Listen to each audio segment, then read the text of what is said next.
Hello, everyone. Let's discuss a new topic which is related to China's planned record budget deficit of 4%, which is going to be highest on record so far for China.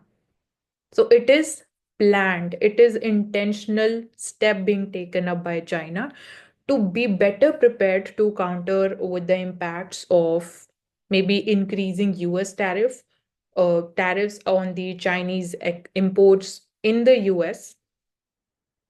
Question arises, how is it going to impact India? So, the fiscal stimulus that China would be infusing through this intentional step would further increase its competitiveness in maybe the manufacturing sector. How India will be dealing, or is India prepared to deal with such amount of fiscal stimulus being infused by China? Will there would be more imports inflowing from China because of this? Because there's a possibility that the goods might become more cheaper because of the competitiveness and specialization.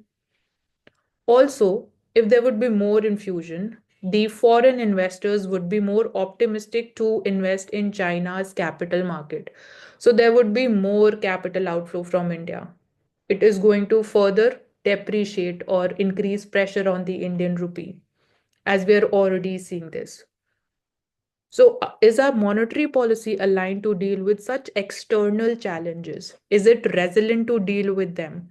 Because these are something which are not under our control or in the control of RBI.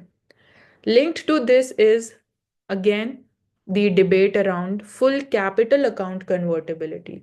That is why we are not going ahead with the full capital account convertibility, because it would further make things volatile associated with the movement of hot money, which is the capital outflows and the inflows which happens. Because India is still in the developmental stages. So these are the dynamics that we can think of related to this intentional measure being taken up by China.